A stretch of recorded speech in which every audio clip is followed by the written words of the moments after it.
Did you know that a vampire novel, one from way back in 1897, can actually unlock the deepest fears of Victorian England? It's kind of amazing when you think about it. Right. So today, we're diving deep into Bram Stoker's Dracula.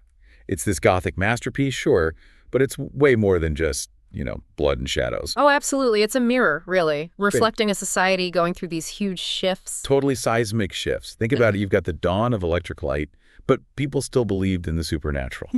You've got this massive British Empire, seemingly all-powerful, but underneath, there's this real anxiety about, well, its own vulnerability. And those rigid social norms starting to crack under pressure. Exactly. Dracula wasn't just created in a vacuum, was it? Not at all. It really sprang out of this Victorian era that was wrestling with incredible technological leaps forward. Yeah. But also the sort of moral gray areas of imperial expansion and a real upheaval in how society was structured. It's like the novel breathes the anxieties of its time. It really does. Okay, so to really get under the skin of this, we've got a couple of fascinating academic sources here.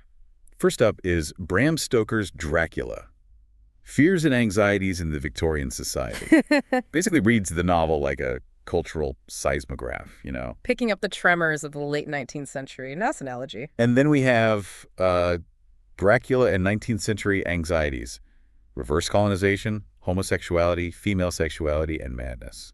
Doesn't leave much out, does it? No, it drills right down into those specific pressure points Stoker was tapping into. So the goal today for you listening is really to move beyond just the surface scares of Dracula. Yeah, beyond the fangs and capes. Exactly. And understand it as this really potent commentary on a society in, profound transition. We want to help you excavate those core Victorian anxieties that Stoker wove so masterfully into the story. Okay, so maybe we should set the scene a bit. The Victorian period itself. Good idea.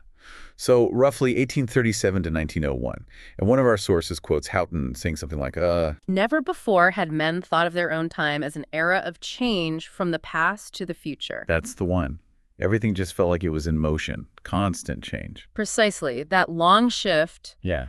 From medieval thinking to something more modern, it really kicked into high gear in the 18th and 19th centuries. Industrialization being a huge part of that. A massive part. And it created this real tension.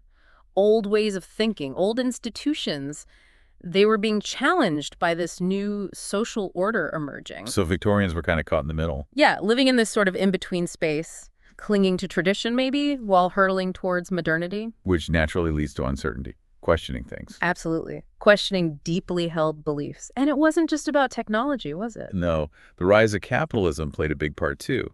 Punter and Byron talk about this growing sense of isolation and alienation. Right. Shaking people's sense of self, their community. And this environment, this uncertainty, it was perfect ground for the Gothic novel to flourish. Oh, completely. The Gothic genre, especially what gets called fin de siècle Gothic. End of the century stuff. Yeah, those specific anxieties about societal decay, maybe, and also Imperial Gothic, exploring the darker side of having an empire. Right. These genres really took off as a way to kind of voice those cultural anxieties. And Dracula, 1897, bang in the middle of the fin de siècle. A prime example. It took the existing vampire myth and, like Punter and Byron say, forged one of the most potent of all literary myths. Perfectly capturing the fears swirling around. Okay, so one of the big tensions you see right away in the book is science versus superstition. Yeah, that clash is central. And you see it embodied in Dr. Seward and Dr. Van Helsing. Seward is like Mr. Modern Science. Totally. Rational, empirical, wants to understand the brain. He's even recording his diary on a phonograph. Which was cutting-edge tech back then. Absolutely. So he represents that Victorian faith in objective science. And he's completely baffled by Lucy's illness. Because it's supernatural. Right. Doesn't fit his models. Exactly. It's outside his medical knowledge. He thinks vampires are just, old folklore.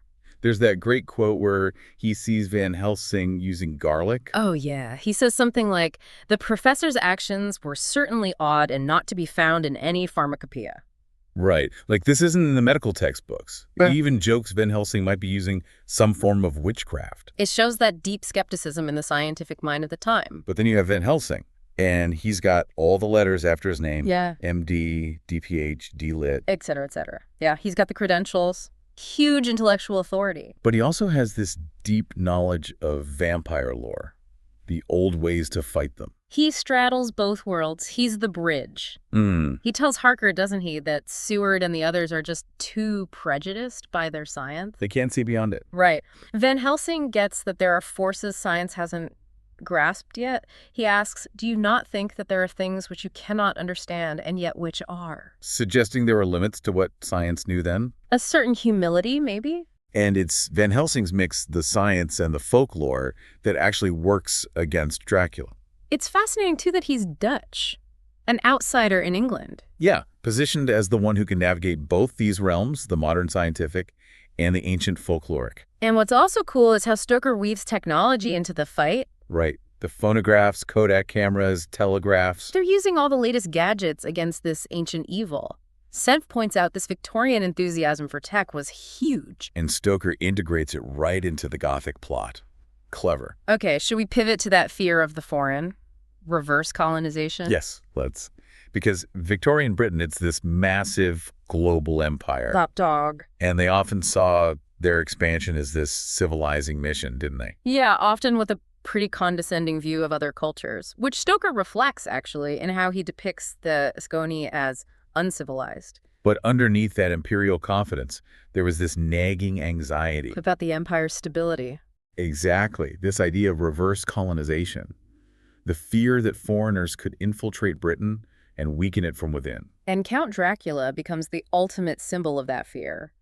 Gelder calls him a reminder of the undesirable diversity of Eastern nations. You see it early on with Jonathan Harker's perspective.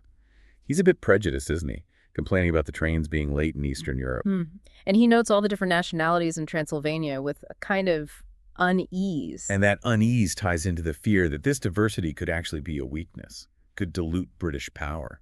Arata mentions this Victorian fear of dissolving into Romanians, losing that distinct British identity. So Dracula coming to England, learning English perfectly, studying the culture. Yeah.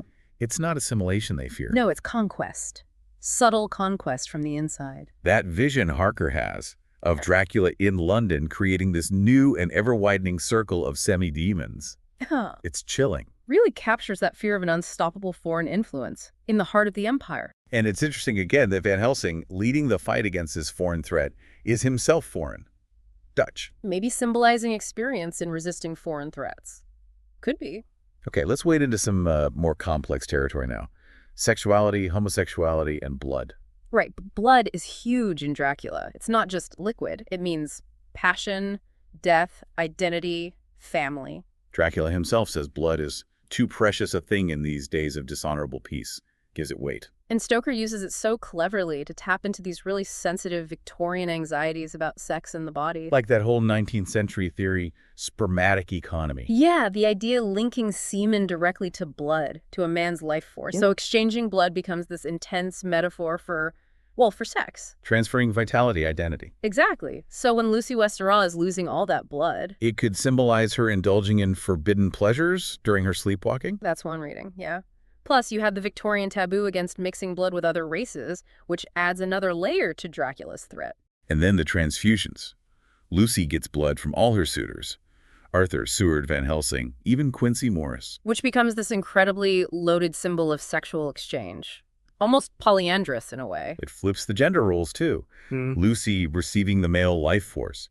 Arthur even says his transfusion makes her his bride. Which, given there were multiple donors, hints at those anxieties about female desire, polyandry, things they couldn't really talk about openly. Stoker uses these medical procedures to explore shifting relationship dynamics, female desire, but it's all veiled in the supernatural. Then you get what critics often call the rape scenes, which speak volumes about anxieties around male dominance and control. Like Arthur staking Lucy, it feels like punishment. Punishment for her awakened sexuality, for becoming the new woman, perhaps. And Van Helsing destroying the 3 vampire women. Yeah, and Dracula forcing Mina to drink his blood, that horrific unclean moment. Highlighting fears of impure bloodlines violation. And even Jonathan's encounter with the 3 women early on, a kind of reverse rape, showing his discomfort with assertive female sexuality. And we can't ignore the hints of homosexuality, can we? No, they're definitely there.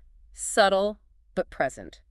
Dracula saying about Jonathan, "This man belongs to me." Yeah, very possessive. And that softer line, yes, I too can love. interpreted through the lens of Victorian anxiety about same-sex relationships, especially with the Oscar Wilde trials fresh in people's minds. Right, so blood-sucking, blood transfusion, it becomes a coded way to talk about sexuality, something otherwise taboo. Which leads us nicely into the whole anxiety around changing traditional values and the rise of the new woman. Dracula seems deeply plugged into that unease about the shifting social order, the challenge to the traditional family. Definitely. The ideal Victorian woman was the angel in the house, right? Submissive, domestic. But the new woman movement challenged all that. They wanted education, careers, the vote. They were pushing boundaries. Nelson mentions their uncomfortable readiness to shock the sensibilities of traditionalists. And you see this tension perfectly in Mina Murray versus Lucy Westenra. Mina's the sort of moderate new woman, isn't she? Intelligent, yes. Yeah. Rational. Uses shorthand, typewriters. She's a partner to the men. Van Helsing's man's brain and a woman's heart. Right. But Lucy, she starts more traditional, but then seems driven by her own desires. Her lust and sexual appetite, as one source puts it, her transformation into a vampire really symbolizes that rebellious new woman figure. And the fear she inspires means she has to be destroyed. Exactly. Her and the other three vampire women, they represent this threat to the patriarchal order. While Mina survives, but arguably by stepping back into a more traditional role by the end. It's telling, isn't it? Lucy and the others are punished for their unorthodox lifestyle. Reflects the era's anxiety about female liberation. So pulling it all together, Dracula becomes this vessel for so many different Victorian fears. He really does. He embodies fin de siècle anxieties about reverse colonization, immigration. Sexuality, female sexuality. Even psychological disorders, madness, it's all packed in there.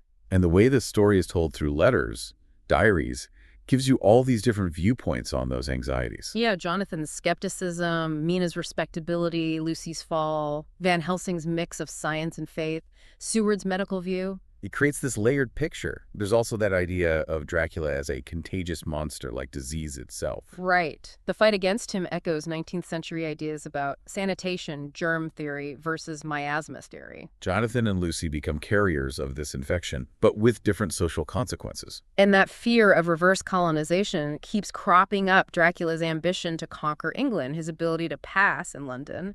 Some critics even see Quincy Morris's death, the American, as restoring native British dominance at the end. The homosexuality fears linger too, Dracula wanting to dominate Jonathan, shaded by the Wilde trials and anxiety about male intimacy, though interpretations vary, of course. And female sexuality remains central. Women expressing sensuality are often monstrous, punished. Lucy's fate versus Mina's more contained new woman role, though even Mina drinks Dracula's blood, hinting at transgression. And finally, that fear of madness. Jonathan's breakdown. Renfield in the asylum. The supernatural just blurs the lines between sane and insane, forcing everyone to question reality. But there's another layer too, isn't there? The religious symbolism. Yes, absolutely. Despite the horror, some read it as a kind of salvation narrative. The crucifix is everywhere. And Harker, the Protestant Englishman, is initially skeptical of this Catholic symbol. But he comes to rely on it. Shows a change in him, a recognition of forces beyond his initial understanding. It's a significant shift. So wrapping this up, our deep dive shows Dracula is just so much more than a spooky story. It really is. It's this incredible snapshot of Victorian anxiety, that tension between progress and tradition. Fear of the foreign, fear of the unknown. Huge anxieties about sex, gender roles changing. And that basic fear of losing your mind. It's all in there. And understanding that historical context, it just deepens your appreciation for the novel's power, why it still resonates. Because these themes change. Fear of the other, identity, they don't just vanish, do they? They echo today. In different forms, absolutely. So, as we've kind of unpacked all these Victorian layers in Dracula, maybe a final thought for you to consider is this. How do our own modern fears, our contemporary anxieties, show up in the stories that grip us today? Or maybe think about Dracula as this timeless mirror, reflecting society grappling with big, unsettling changes. What does its lasting popularity tell us about how we deal with the new and the foreign now?